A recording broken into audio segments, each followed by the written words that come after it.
आज Indian private school association Ipsa का कमिश्नरी level बैठक मोतीपुर के रतनपुरा में हुआ है, जिसमें कई ज़िलों से हमारे विद्यालय संचालक इसमें उपस्थित हुए हैं। आज के इस मीटिंग में हम अपने संघ के विस्तार के बारे में लोगों को बताए हैं।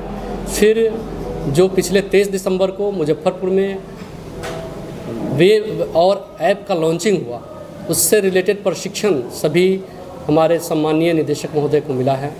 और आगे हम जो भी पूरे देश में 90% से अधिक ऐसे विद्यालय हैं जो गांव देहात के गरीब मजदूर किसान के बच्चों को एक बेहतरीन गुणवत्तापूर्ण शिक्षा काफ़ी कम पैसे में देती है, ऐसे विद्यालयों के उत्थान के लिए, उनके हक और अधिकार की लड़ाई के लिए हम राष्ट्रीय स्तर का आंदोलन करने के लिए आज के लोगों के साथ हमने बैठ के मीटिंग किया है।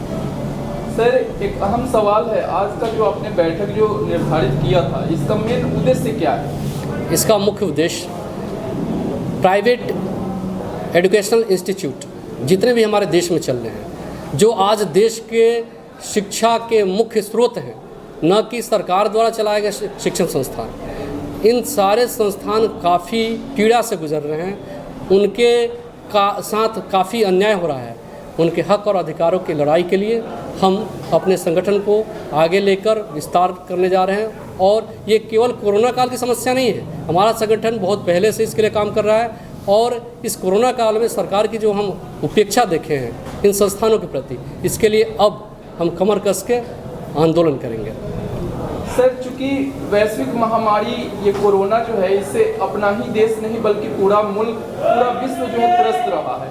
तो इस कोरोना काल में चूंकि संविधान में भी इसका जिक्र किया गया है कि शिक्षा ग्रहण करने का अधिकार सभी को है, तो इस कोरोना काल में खासकर निजी विद्यालय जो है काफ़ी प्रभावित हुए हैं। तो इसके बारे में आपका क्या, सरकार से क्या मांग है, क्या सरकार से अपील करेंगे?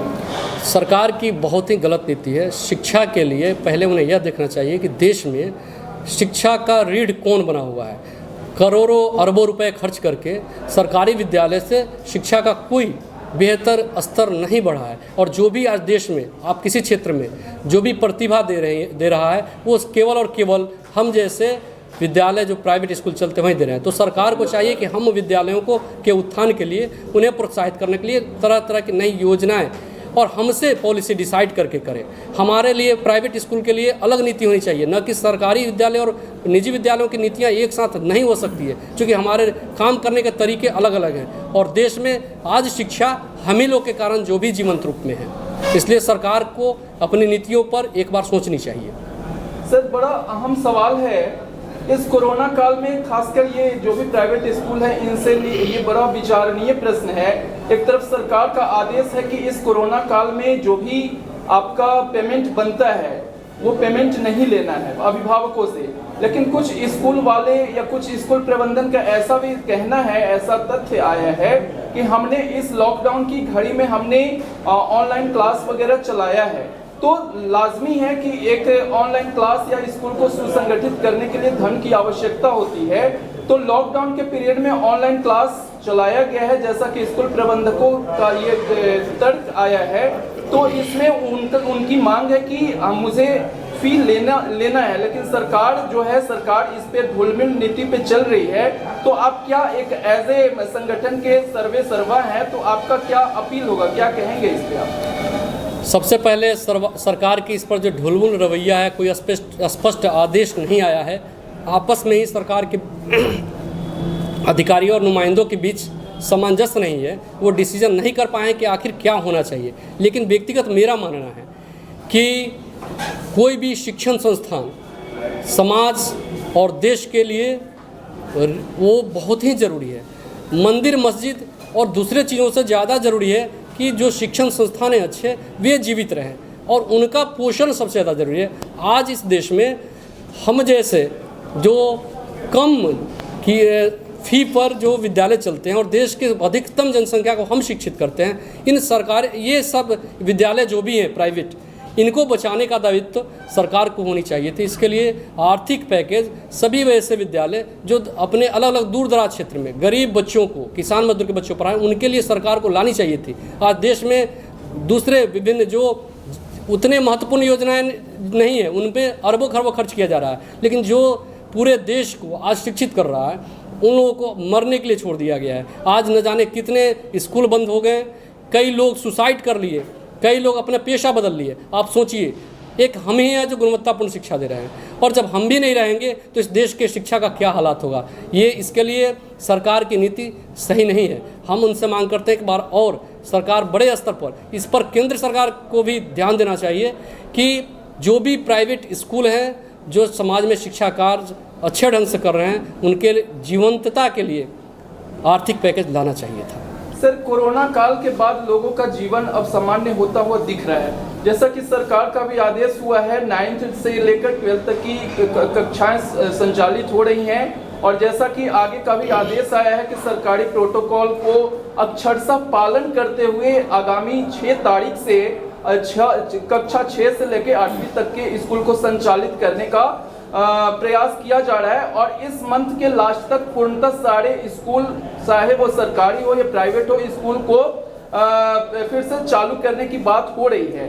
तो इस कोरोना काल के बाद आपको क्या लगता है कितने दिनों में स्थिति सामान्य हो जाएगी? देखिए, अभी अभिभावक भी पूरी तरह से संतुष्ट नहीं है परिस्थिति को लेके। सभी अभिभावक इसके लिए आश्वस्त नहीं हैं। जहाँ तक बात है, ऐसे तो समाज के सारी एक्टिविटी शुरू हो चुकी है सिवाय शिक्षण कार्य के, और अभी जो 8 तारीख से खुलने की बात है उसमें 6 to 8 ही नहीं, अभी तो सरकार को चाहिए था कम से कम एक बार 3 to 8 और एक बार नर्सरी 2 to 3, 2 फेज़ में स्कूल खुलना चाहिए था। और हमें लगता है कि अब जिस तरीके से सभी स्कूल वाले इसके लिए संकल्पित हैं कि हम कोरोना के प्रोटोकॉल का पालन करते हुए विद्यालय चलाएंगे, तो इसके लिए सरकार को आगे बढ़ के और इसका सही ढंग से समीक्षा करके जल्द से जल्द अनुमति देनी चाहिए। चूँकि सर अभी वार्षिक परीक्षा का आगाज़ हो चुका है, चाहे वो राज्य की बोर्ड हो, बिहार बोर्ड हो या CBSE बोर्ड हो, इनके परीक्षाओं का आगाज़ हो गया है। तो इस कोरोना काल में चूँकि बच्चे प्रभावित हुए हैं, उनका शैक्षणिक माहौल बिगड़ा ज़रूर है, और जो भी प्रतिभागी हैं, जो भी कैंडिडेट हैं, इनके लिए आपका क्या मैसेज होगा, क्या कहेंगे बच्चों के लिए आप?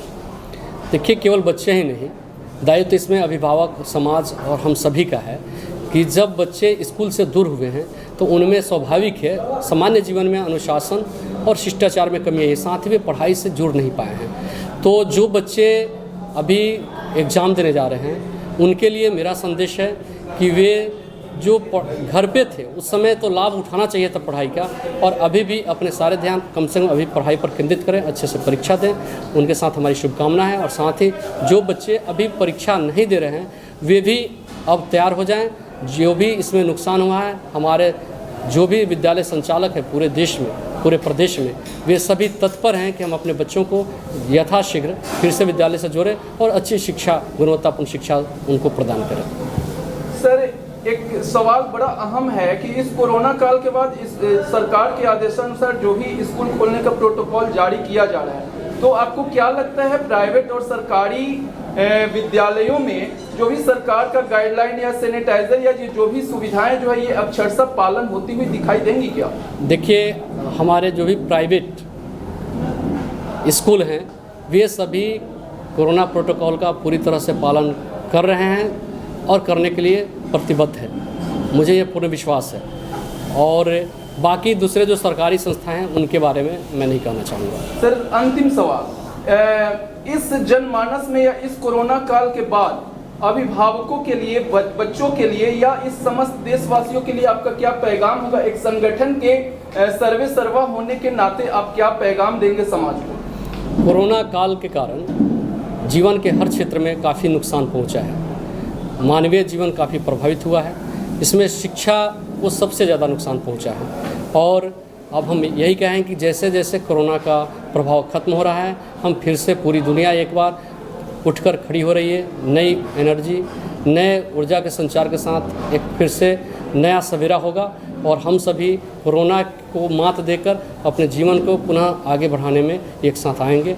और सभी को यही संदेश है कि इसमें सभी एक दूसरे का सहयोग करें और आगे बढ़ें। क्या परिचय हुआ सर आपका? मेरा नाम ओम प्रकाश कुमार है और मैं सन 1999 से निजी शिक्षण संस्थान से जुड़ा हूँ। आज अलग अलग ग्रामीण इलाकों में 3 विद्यालय चला रहा हूँ, जिसमें हम ग्रामीण स्तर के गरीब बच्चों को, साधारण परिवार के बच्चों को अच्छी शिक्षा मुहैया कराते हैं। गांव में भी हम नए तकनीक से विद्यालय चलाते हैं। 2009 से मेरा विद्यालय कंप्यूटराइज, 2018 से डिजिटल और अभी ऑनलाइन हो चुका है।